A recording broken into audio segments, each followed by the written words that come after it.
Bienvenido a tu programa Testigos de la Fe. Tomadla, porque yo escojo todo lo que vos queréis. Tomadla, porque yo escojo todo lo que vos queréis.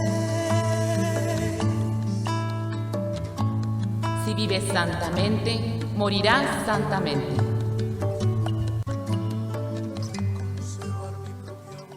Les habla su servidora Madre Gabriela, misionera de Jesús y de María, compartiendo el día de hoy, domingo primero ya de este mes de septiembre, donde pues estamos empezando este mes, que es el mes noveno de este año 2024. Saludamos a todos los que nos van a estar acompañando a través de nuestra página del internet, www.montemaria.org, también a través del Facebook, y los que nos siguen por esta frecuencia 1090 de la radio. Sábados y domingos desde las 3 de la tarde, pues nos toca ahorita a compartir con ustedes este programa donde hablamos de la vida de los santos que estaremos celebrando en el transcurso de esta semana. Pues les damos la bienvenida, nos cubrimos con la sangre de nuestro Señor Jesucristo, en el nombre del Padre, del Hijo y del Espíritu Santo. Amén. Recuerden también que estamos pues encendiendo nuestra novena vela de esta cajita que trae 12 de la Divina Providencia, ya que hoy estamos iniciando el mes y decimos que tu Divina Providencia se extiende en cada instante y momento para que nunca nos falte casa, vestido y sustento, y a la hora de la muerte el Santísimo Sacramento. Pues vamos a ver quiénes estaremos celebrando ya en este noveno mes, que es el mes de septiembre en esta semana. El día de hoy, 1 de septiembre, celebramos a San Gil. El día de mañana, 2 de septiembre, el Señor de Montserrat. El martes 3, San Gregorio Magno. Miércoles 4, Santa Rosalía. Jueves 5, San Lorenzo Justiniano. Viernes 6, Beato Contardo Ferrini. Y sábado 7, San Columbano. Repetimos. El día de hoy, domingo 1, San Gil. Mañana lunes 2, el Señor de Montserrat. Martes 3, San Gregorio Magno. Miércoles 4, Santa Rosalía. Jueves 5, San Lorenzo Justiniano. Viernes 6, Beato Contardo Ferrini. Y sábado 7, San Columnano. Pues muchas felicidades a quienes van a estar celebrando algo en especial en esta semana. Vamos con el día de hoy, domingo 1 de septiembre, San Gil. San Gil o Egidio significa el que protege y es protegido. Una crónica del siglo X cuenta de San Gil lo siguiente. Era natural de Atenas, en Grecia. Se dedicaba por largos tiempos a la más ferviente oración y obtuvo del Espíritu Santo el don de sanación. Un día, en pleno invierno, se encontró en la calle con un paralítico muy pobre que titiritaba de frío. Se puso a orar con él y luego le regaló su chaqueta de lana. Y sucedió que al colocarle la tal chaqueta al paralítico, este quedó curado de su enfermedad. Con esto, aprendió Gil el gran poder que tiene ante Dios la oración hecha con fe y las ayudas que se dan a los pobres. Vendió entonces las muchas posesiones que tenía y dio el dinero a los pobres, y él se dedicó a orar y a meditar en las Sagradas Escrituras. Estando un día dedicado a orar por horas y horas, de pronto oyó los lamentos de un pobre hombre, el cual lo había mordido una serpiente venenosa y se retorcía en medio de atroces dolores, hinchándose de manera alarmante. El santo se le acercó, le pidió que tuviera mucha fe en el poder y el amor de Dios, y después de orar un buen rato junto a él, le impuso las manos, y el otro se deshinchó y quedó curado. Otro día, estando en el templo, un hombre poseído de un demonio empezó a dar gritos desaforados. Gil se le acercó y se dedicó a orar a Dios por él. Y el espíritu malo, dando un enorme grito, se alejó y dejó al otro en paz.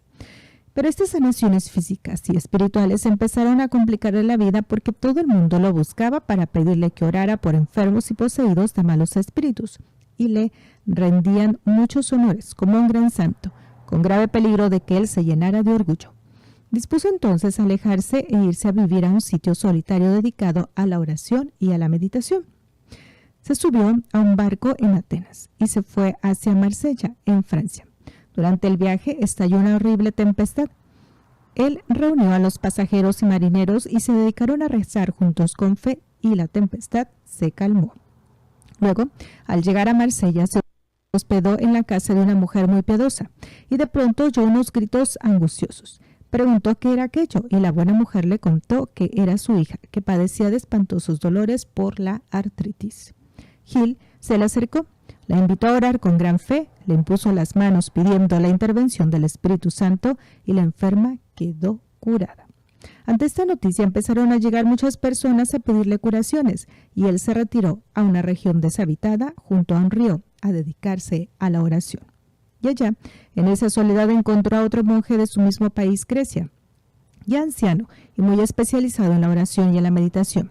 Y bajo su dirección logró Gil hacer grandes progresos en el modo de orar y de meditar. Los campesinos de los alrededores, al conocer la presencia de los dos santos monjes, empezaron a llegar a pedirles oraciones y conseguían maravillosas curaciones.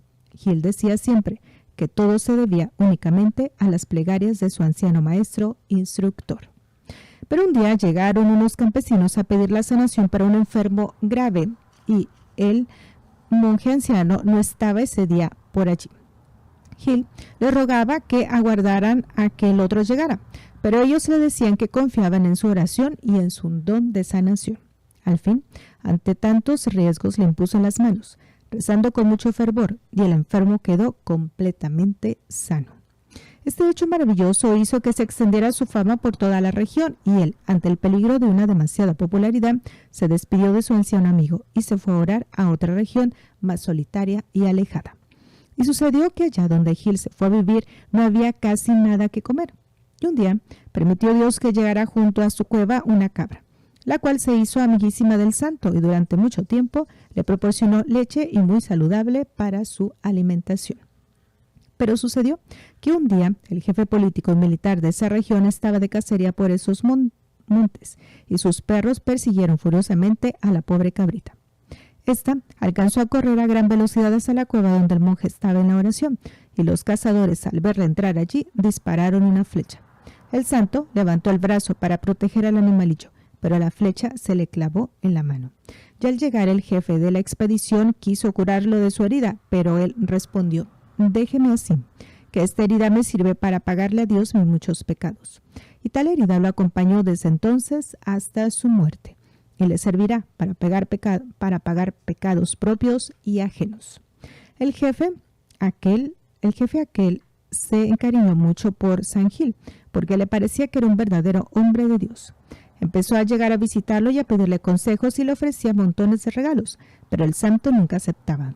Al fin, un día, ante tanta insistencia para que recibiera algún obsequio, el monje le dijo: «En vez de darme regalos a mí, más bien gaste su dinero en construir un gran convento para que los jóvenes que quieran llegar a ser santos lo logren conseguir». Al otro le pareció formidable la idea y le ofreció construir allí un gran convento, pero con la condición de que Gil fuera el superior de esa comunidad. Y tuvo que aceptar, y fue ordenado de sacerdote, y empezaron a llegar jóvenes de muchas regiones, y bajo la dirección del venerable penitente hacían admirables progresos de santidad. Por varios siglos fue famoso en Francia el convento de San Gil. Un día fue a visitarlo un jefe militar que había cometido un gran pecado. Durante la misa el santo sintió que Dios le comunicaba que aquel hombre debía de arrepentirse de su gran falta. Al terminar el santo sacrificio lo llamó aparte y le contó lo que Dios le había comunicado. El otro se echó a llorar y exclamó: «Ese pecado me venía atormentando por muchos meses. Gracias, Padre, porque me libra de ese remordimiento». El santo le dio la absolución y el otro se fue, lleno de paz y alegría. Otro día sintió que una voz le decía: «El primer domingo de septiembre te irás al reino eterno». Empezó a prepararse con mucha oración y mucho arrepentimiento de sus pecados y dándole gracias a Dios por tantos favores recibidos. Y así sucedió. El primer domingo de septiembre se quedó como dormido en la tierra para despertar en el cielo. En la Edad Media iban muchas peregrinaciones a visitar la tumba de San Gil en el convento de su mismo nombre. En el mundo hay más de 1000 parroquias que llevan el nombre de este santo. Es patrono de los tullidos, de los mendigos y de los que son mordidos por las serpientes. Que el Señor conceda a muchos más el don de la sanación. Amén. Pues fíjense, hoy lo estamos celebrando, 1 de septiembre, San Gil. Vamos con el día de mañana, lunes 2, el Señor de Montserrat. Su nombre, Montserrat o Monte Aserrado o Montes en la forma de dientes de sierra, Es el nombre de cierta montaña muy famosa de España, no muy lejana a Barcelona, en el cual hay un santuario famosísimo de la Santísima Virgen llamado de la Virgen de Montserrat, y a donde continuamente llegan millares de peregrinos de todo el mundo. En recuerdo de aquel santuario fue fundado por los españoles el Santuario de Montserrat, cerca de Bogotá, en una montaña de 3.131 metros de altura, y allí llegan sin cesar multitud de peregrinos de Bogotá y de todo Colombia y de muchos países más, y obtienen favores admirables de Dios. En el año 1640, el presidente Juan de Borja permitió a don Pedro Solís de Valenzuela que construyera en uno de los dos cerros cercanos a Bogotá una capilla en honor a Nuestra Señora de Montserrat. Y desde entonces aquella montaña empezó a ser llamada así, Montserrat. Al señor Solís de Valenzuela se le unieron tres santafereaños más y el padre Bernardino de Rojas, y empezaron la construcción de la capilla y el monasterio. Aquello era una obra muy difícil porque los materiales había que llevarlos al hombro o al lomo de burro desde la ciudad hasta el cerro, que está a 510 metros más alto de la sabana. Y la subida es muy empinada y los caminos son muy pedregosos. Los habitantes de la ciudad se entusiasmaron y empezaron a subir el cerro llevando cada uno un bulto de materiales para la construcción, lo que cada cual era capaz de llevar por semejante loma arriba. En Santa Fe de Bogotá tenía un taller de escultura don Pedro de Lugo, y el cual se dedicaba a fabricar estatuas para templos y capillas. El maestro Lugo, como lo llamaba la gente, se había especializado en fabricar imágenes mezclando madera con metal fundido. Sabía ensamblar muy hábilmente las partes y las pintaba con hermosas policromías y le quedaban verdaderamente hermosas. El padre Rojas le encargó al maestro Lugo que hiciera una imagen de un Santo Cristo caído, azotado y clavado en la cruz. El costo de la imagen fue de 40 patacones. El patacón es una moneda grande de plata que quizá hoy valdría unos $5. Don Pedro de Lugo entregó puntualmente la estatua en la fecha pactada, y esa es la famosísima imagen de los bogatanos, tanto aman y junto a la cual se han conseguido maravillosos milagros. Son millones de peregrinos que la visitan cada año, y los favores divinos no dejan de producirse allí día por día. De manera que no tienen otra explicación sino aquella frase de Jesús: según sea tu fe, así serán las cosas que te sucederán. Recomendemos que lo que obtiene milagros no es la imagen, sino la fe. La estatua fue llevada a Montserrat y junto a ella empezaron a obrarse tan maravillosos milagros que fue necesario hacerle un camarín especial para que la gente pudiera rezar allí frente a ella. Y los milagros siguieron produciéndose de manera tan prodigiosa que esta imagen llegó a ser una de las más famosas de la capital. Una vez más, la mamá le dejaba el primer puesto al Hijo Divino, cumpliendo aquella frase del Evangelio: conviene que Él crezca y sea cada vez más conocido y más amado, aunque para ello yo tenga que pasar a un segundo nivel. Recordemos siempre que la que hace el milagro no es la imagen. Una imagen es de madera o metal o yeso. Una imagen jamás hace milagros a nadie. Creer que una imagen hace milagros sería idolatría, y los católicos no podemos adorar imágenes. Adorar imágenes es creer que una imagen hace milagros y tratarla como si fuera un dios. Ningún católico debe adorar imágenes. Nosotros veneramos las imágenes, lo cual consiste en que les rindamos honor y veneración como a un retrato del personaje que está en el cielo. En Montserrat, ante la imagen recordamos y veneramos lo que Jesús sufrió por nosotros. Y ante su retrato, Él desde el cielo nos envía sus milagros y favores. Cada santuario es un explosivo de favores de Dios. Tocamos su mano divina con la oración y esa mano explota en milagros en favor nuestro. Cada milagro es una oración respondida por Dios. En 1743 hubo en la capital un terrible terremoto. El templo del otro cerro quedó destruido, al que Montserrat no le pasó nada grave. Luego, en 1785, volvió a temblar fuertemente. El nuevo templo que los devotos habían construido con tanto entusiasmo en Guadalupe se derrumbó. En cambio, el de Montserrat quedó en pie. Nuevamente hubo un terremoto en el año 1827. Muchas casas de Bogotá cayeron destruidas y también el tercer templo del otro cerro. En cambio, el de Montserrat permaneció en buen estado. El 31 de agosto del año 1917 hubo en Bogotá 3 espantosos temblores. El templo de Guadalupe cayó a tierra, como muchos edificios más de la capital. El de Montserrat permaneció en pie para admiración de muchos. Los geólogos explican todo esto diciendo que Montserrat está sobre una roca muy fuerte y que allí sucede lo que dice el Evangelio. Cuando una edificación está construida sobre roca, aunque lleguen los embates de la naturaleza, no cae porque está hecha sobre roca. En el año 1915, como se necesitaba un templo más amplio y hermoso para tantos miles de peregrinos, se empezó en 1915 la construcción del nuevo santuario de Montserrat. Se vio entonces un hecho admirable. Cada día festivo subían miles y miles de peregrinos, llevando cada uno un ladrillo u otro material de construcción. Y hasta los niños llevaban su ladrillo, y si por el camino los dominaba el cansancio, dejaban el ladrillo allí, en la orilla, con la seguridad de que un peregrino que subía después los llevaría gustoso hasta la cima del cerro, para agradar a nuestro Señor. Durante la construcción del templo al Señor de Montserrat hubo un verdadero concurso de generosidad entre los bogotanos. Veamos algunos ejemplos. Los albañiles y los maestros de obra no cobraban sino la mitad de su sueldo y el resto lo dejaban como regalo al Señor. Y trabajaban con mucho empeño y consagración para que la obra resultara lo más perfecta posible. Muchos muchachos dedicaron horas y horas a subir baldados de agua desde la ciudad hasta esa gran altura, porque allí no hay sino un pequeño nazadero de agua que se llama Fuente del Milagro, de la cual dice la tradición que cuando Solís y el padre Rojas construían el primer templo de Montserrat, los obreros sufrían mucho de sed. Milagrosamente apareció de un momento a otro ese nazadero de agua en semejante altura y por eso fue llamado Fuente de Milagro. En 1917, el terrible terremoto sacudió muy fuerte a Bogotá, pero los ingenieros subieron a Montserrat y comprobaron que los cimientos y paredes del templo en construcción estaban buenos y se siguió edificando. En 1920 fue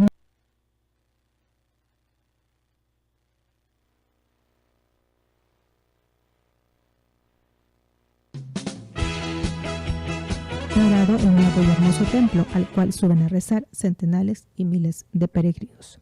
Para los bogotanos, el Señor de Montserrat es uno de los grandes amores, junto con la Virgen de Boyacá y el Niño Jesús, que se veneran en el barrio el 20 de julio. Son 3 grandes devociones para los bogotanos, pero la más antigua es la del Señor de Montserrat. Ya desde los siglos pasados, la venerada imagen del Señor caído se bajaba a la ciudad cuando había un verano demasiado largo y que estaba haciendo grandes daños o cuando llegaban terribles epidemias de viruela, de tifo o de otros males. La gente devota acompaña piadosamente a la sagrada imagen y los favores tan deseados se conseguían prontamente. Cada vez que la imagen de Montserrat se bajaba de la ciudad, eran inmensas las muchedumbres que la acompañaban rezando, en la procesión al traerlo y luego en la procesión que se hacía al llevarlo otra vez a su santuario. La imagen que tenía el honor de albergar por unos días la famosa imagen se convertía en el centro de entusiasta peregrinación, donde desbordantes multitudes de devotos no querían alejarse sin tocar siquiera las andas donde estaba el paso con la sagrada imagen. Y los milagros y favores especiales se producían en cantidades impresionantes. Una vez más se cumplía lo que prometió el Señor: si tenéis fe, aunque sea tan pequeña como un grano de mostaza, le podréis decir a un monte: trasládate al mar, y os obedecerá. Montañas de problemas se les alejaban a las personas que le rezaban con fe a nuestro Señor ante su famosa imagen. Pues esta es Señor de Montserrat. Continuamos, vamos con el día martes 3 de septiembre, San Gregorio Magno. Gregorio significa el vigilante. Hay 99 santos que llevan el nombre de Gregorio, pero el más famoso de todos, el que festejamos en este día, San Gregorio el Grande, el cual fue elegido papa el 3 de septiembre del año 590. Y los que quieran saber acerca de las misas gregorianas, pónganle mucha atención. Pertenecía a una de las más importantes familias de Roma, y 2 personajes de esa familia habían sido en tiempos pasados sumos pontífices, Agapito I y Félix III. Su padre era inmensamente rico y además de muchas fincas en el sur de Italia. Tenía un hermoso palacio en Roma. Cuando Gregorio tenía 30 años y Roma estaba siendo atacada por los feroces enemigos, fue nombrado alcalde de la ciudad. Y en ese cargo se ganó el respeto y la admiración de toda la ciudadanía, demostrando grandes cualidades para gobernante y administrador. Cuando renunció a la alcaldía, se propuso dedicarse únicamente a la vida espiritual. Vendió sus grandes haciendas y repartió entre las familias más pobres el dinero obtenido de esas ventas. Luego, hizo quitar de su palacio todos los lujos y venderlos, y el dinero obtenido lo fue repartiendo entre los más necesitados. Y a su palacio lo convirtió en un convento, y allí se dedicó a la oración, a la meditación y al estudio de la Santa Biblia y de otros libros religiosos, en compañía de un gran número de amigos que se fueron a vivir junto a él, bajo la dirección de un antiguo monje. El sumo pontífice necesitaba un hombre muy bien preparado que le hiciera el oficio de nuncio o embajador ante el emperador de Constantinopla, que era el gobernante más poderoso de ese tiempo, y nombró a Gregorio. Este se quedó admirado al ver los lujos y riquezas de la gran ciudad de Constantinopla, pero pronto se desilusionó al constatar que en esos palacios de tanta riqueza y de tantos lujos había muchas envidias, mucha corrupción y gran hipocresía, y se fue entusiasmando más y más por la vida de religioso, donde se es pobre y sin muchas comodidades, pero donde hay caridad, paz y santidad. Y en Constantinopla se unió a un grupo de amigos y se propusieron vivir en una casa apartada, dedicados a la oración y a la meditación como fervorosos monjes. Era nuncio y monje a la vez. Volvió a Roma y en su monasterio de San Andrés, en su antiguo palacio, fue nombrado abad superior, y muchos jóvenes se fueron allí a rezar y a tratar de hacerse santos.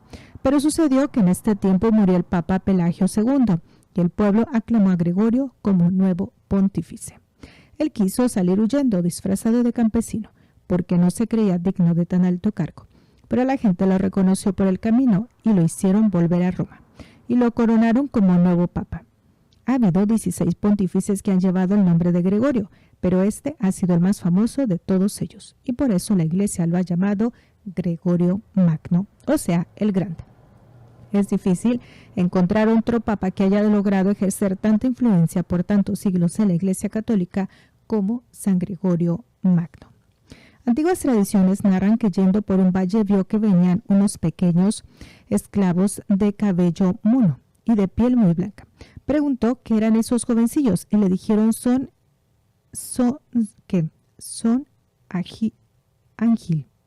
ingleses, y él respondió no, son ángel, sino ángeles, angeli, porque tienen rostro más de ángeles que de hombres. Y averiguó y le dijeron que esos eran niños, y toda la gente de su país eran paganos, que todavía no conocían la religión católica. Desde ese día se propuso enviar misioneros a convertirlos. Eligió al mejor de los monjes de su convento de Roma, a San Agustín de Canterbury, y junto con 40 monjes del mismo convento que San Gregorio había fundado, los envió a misionar a Inglaterra, y lograron la conversión de esa nación. Por eso, los católicos ingleses han sentido siempre su gran cariño por el Papa Gregorio Magno. Estalló en Roma una espantosa epidemia que ocasionaba cada día la muerte de muchísimas personas. Entonces, San Gregorio organizó una gran procesión de penitentes que debía salir de cada una de las 7 principales iglesias de la ciudad, y esto por 3 días, pidiendo a Dios perdón y misericordia. Miles y miles de personas salieron por las calles a rezar con gran fervor. Y dicen las antiguas tradiciones que cuando iba pasando la procesión por lo que hoy se llama el Castillo del Santo Ángel, vio San Gregorio que un ángel del Señor que tenía una gran espada en la mano, como amenazando a la ciudad, guardaba la espada en la vaina. Con esto se dio cuenta de que Dios iba a alejar de Roma la peste, y así sucedió prontamente. Cuando Gregorio era superior del convento, al morir un monje, eso es de las misas gregorianas, repetimos. Cuando Gregorio era superior del convento, al morir un monje, se le encontró que tenía guardadas unas monedas de oro, lo cual estaba totalmente prohibido por los reglamentos de la comunidad. Entonces él, como castigo, ordenó que no los sepultaran en el cementerio donde sepultaban a los monjes, sino en un solar donde echan la basura. Esto lo hacía para que los demás monjes adquirieran temor a desobedecer los reglamentos, pero después sintió remordimiento de haber sido demasiado fuerte en el castigo y celebró 30 misas por el difunto. Y se le apareció a un santo religioso a dar las gracias y a decir que a causa de estas 30 misas había logrado salir del purgatorio. Desde entonces se estableció la costumbre de ofrecer 30 misas por los difuntos, los cuales se llaman misas gregorianas. Dice así: el Papa Gregorio fue gran predicador y sus sermones eran escuchados con gran satisfacción por sus oyentes y han sido sumamente estimados por los sacerdotes por más de 13 siglos. Pero era también un escritor muy agradable, cuyos libros han sido muy consultados por sacerdotes y obispos de todos los continentes. Sus libros más famosos son Los Diálogos, sabroso libro de las narraciones y enseñanzas prácticas, las Moralias, o comentario del libro de Job, con enseñanzas sumamente importantes, el reglamento de los pastores, donde recuerda a los obispos cuáles son sus principales deberes. Por siglos y siglos en la Iglesia Católica estos libros han sido leídos con inmenso respeto y tenidos como documentos de inmensa autoridad e importancia. Durante su pontificado, Roma fue atacada por los terribles lombardos, a los cuales logró detener en la puerta de la ciudad al prometerles gran tributo con tal de que no lo saquearan. También llegaron épocas de hambre y escasez, y el Papa Gregorio hizo enormes esfuerzos por hacer llegar trigo y alimentos de todas partes y por hacerlos repartir entre los más necesitados. La gente lo consideraba como el verdadero padre de la ciudad. Todo lo que conseguía lo repartía. Entre los pobres, su generosidad era alabada por todos y algunos lo consideraban hasta exagerada, pero él no era capaz de ver a alguien pasar necesidad y no ayudarle. Era tan humilde que se firmaba así: Gregorio, siervo de los siervos de Dios. Dicen que la mayor penitencia del Papa San Gregorio fue dedicarse cada día con todas sus energías a los trabajos que tenía que hacer. Un autor afirma que este pontífice, en sus 13 años de pontificado, hizo la labor que un pontificado normal habría hecho en 40. Y esto con una salud muy deficiente. En Roma hizo construir acueductos y proveyó de vivienda a miles y miles de pobres. De él se conservan 868 cartas. A causa de los demasiados ayunos que hizo en los primeros tiempos de su vida de monje, adquirió una enfermedad estomacal que lo llevó a no poder comer nada porque su estómago le rechazaba todo lo que comía. Esa enfermedad lo hacía padecer mucho y lo redujo casi a los meros huesos. Pero el Papa no se concedía reposo y seguía redactando libros, dictando decretos en favor de los fieles y proveyendo de todo lo que necesitaban sus queridos paisanos, los habitantes de Roma. Una de las enfermedades más dolorosas que existen es la gota. Es que una inflamación dolorosa de las articulaciones por cristalización del ácido úrico. Esta martirizante dolencia le mantenía horas y horas totalmente quieto sin dejarlo mover. Pero él aprovechaba esta obligada quietud para dedicarse a leer libros santos y a escribir tratados de religión y cartas y documentos en favor de la religión, escribiéndole a su gran amigo San Leandro, arzobispo de Sevilla, el cual parecía de la misma enfermedad, le decía: dichosas dolencias que nos obligan a estar sin poder trabajar con el cuerpo, para poder dedicarnos totalmente a poder trabajar con el alma. Este santo pontífice hizo coleccionar todos los mejores cantos religiosos que en su tiempo se entonaban en las iglesias, y a esa colección le pusieron el nombre de canto gregoriano. Y por más de 10 siglos fueron los cantos que se entonaron en los templos católicos del mundo. Murió en el año 604. Sobre su tumba escribieron estas lindas frases: Gregorio, gran embajador de Dios, vivió tan santamente como lo recomendaba en lo que enseñaba, y se fue a gozar de los triunfos eternos. Un autor protestante exclamaba al leer la historia de la antigüedad: habría sido terrible el caos y el desorden de la Edad Media si el Papa Gregorio Magno no hubiera dejado a la Iglesia tan sabiamente organizada como la dejó. Y el rey Alfredo de Inglaterra, al enviar a cada obispo de la nación los escritos de este sabio pontífice, les decía en una carta: Gregorio, Papa, fue un verdadero campeón del Señor. Era sumamente instruido a causa de sus continuos estudios y de sus frecuentes meditaciones. Quizá ningún otro pontífice se ha parecido tanto como el primer Papa, San Pedro. Fue el mejor de los romanos, fue el más sabio de los pontífices y el más famoso gobernante de su tiempo. Ante tan hermosos elogios, sobran los comentarios. San Gregorio Magno, rógale a Dios por nuestro Santo Padre el Papa, por todos los obispos, predicadores y escritores católicos del mundo, y por cada uno de nosotros, No dejes un solo día sin encomendarnos al Señor Jesucristo que tanto te ama. Pues ahí lo vamos a estar celebrando ahora este martes 3 de septiembre, San Gregorio. Vamos con el día miércoles 4 de septiembre, Santa Rosalía. Rosalía quiere decir hermosa como una rosa. Esta santa es la patrona de Palermo, Italia, y abogada estimadísima para librarse de la peste y de las epidemias. Nace en el año 130, hija de un empleado del rey de Cilicia. Desde muy niña siente una inclinación invencible de vivir en soledad, dedicada únicamente a la oración, a la meditación y a la penitencia. Huye de su casa y se va a vivir a una cueva en un monte a 5 kilómetros de Palermo. Sobre la roca escribió ella misma esta inscripción: Yo, Rosalía, por amor de nuestro Señor Jesucristo, he resuelto habitar en esta caverna. Dicen que murió allí el 4 de septiembre del año 1160. La nieve cubrió su cuerpo y por muchos años nadie supo dónde estaban sus restos. Pero en el año 1624 la peste invadió a la ciudad de Palermo y morían centenares y miles de personas. Un moribundo le dijo a un sacerdote que en sus sueños había visto dónde estaban los restos de la santa y que ella le había avisado que tan pronto los llevaran en devota procesión por la ciudad se acabaría la peste. Fueron al sitio señalado por el moribundo y excavando entre la nieve encontraron los restos. Los llevaron en la famosa procesión por toda la ciudad, rezando y cantando, y desde ese día se acabó la peste en Palermo. Desde entonces esa ciudad le ha tenido una inmensa devoción a Santa Rosalía. Le construyeron un bello templo y la proclamaron patrona de la ciudad. El 4 de septiembre es la fiesta para todos allá. En varias ciudades de Europa ha sucedido en diversas épocas que cuando les llega la espantosa peste del cólera o la del tifo negro, han invocado con mucha fe a Santa Rosalía y han conseguido que cese tan terrible mal. De la peste tan dañosa que es la de vivir en pecado y el dejarnos esclavizar por los vicios, nos libre Santa Rosalía, bendita ahora y por siempre. Pues corta la biografía. Vamos con el jueves 5, San Lorenzo Justiniano. San Lorenzo nació en Venecia, Italia, en el año 1381, de familia de alta clase social. Su padre Fernando murió muy pronto y dejó a su esposa muy joven y con muchos hijos pequeños. Ella dedicó cuidados muy especiales a Lorenzo porque veía que Dios le había concedido cualidades fuera de lo común.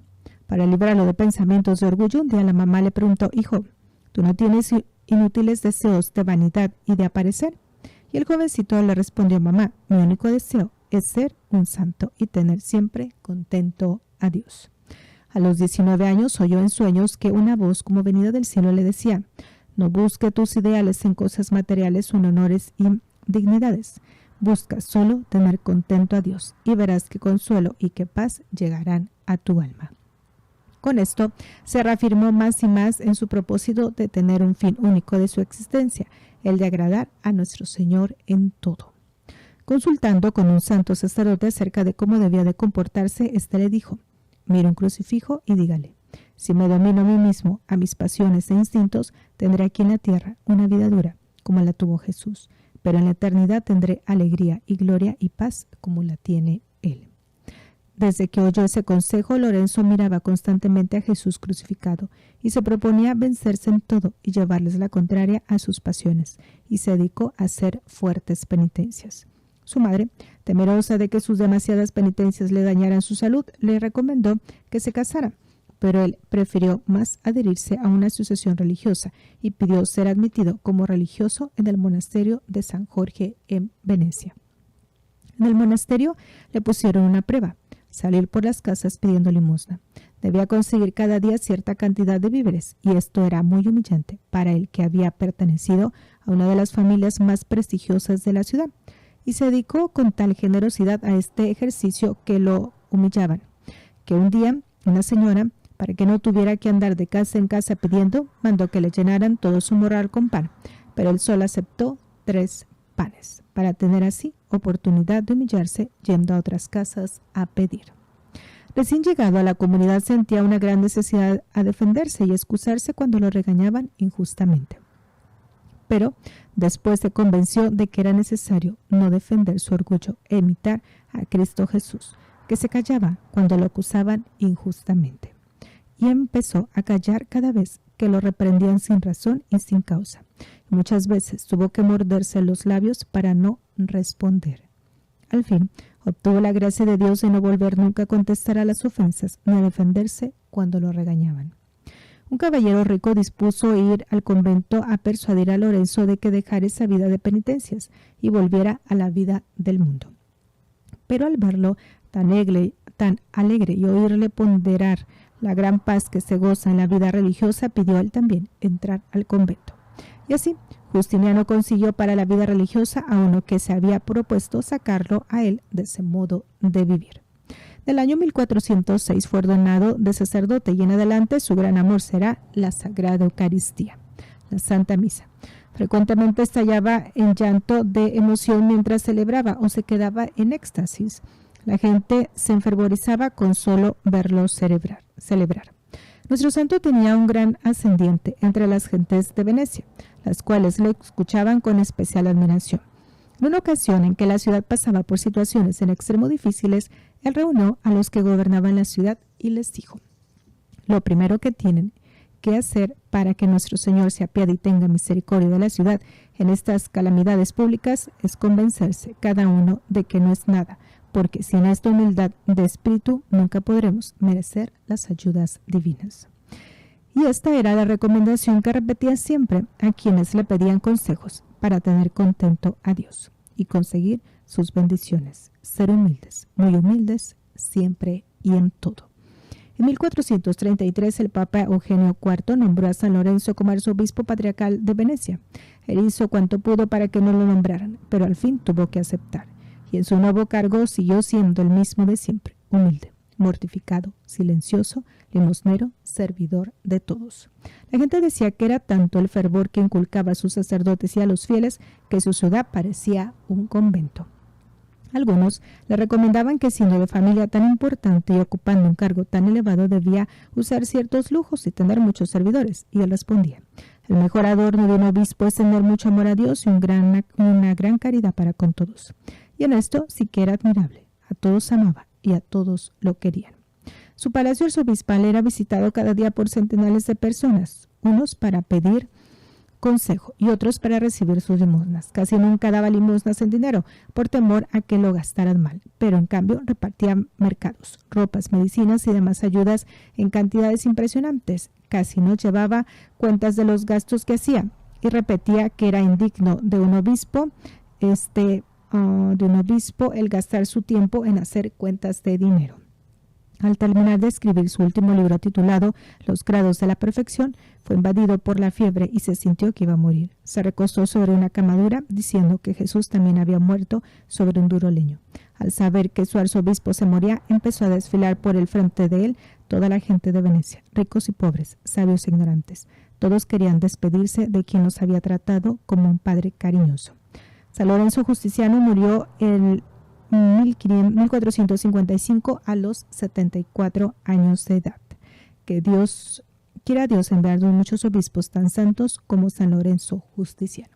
Y aquí terminamos. Continuamos en unos momentos más con la celebración de la Santa Misa, recordándoles este mensaje: Dios es amor y te ama.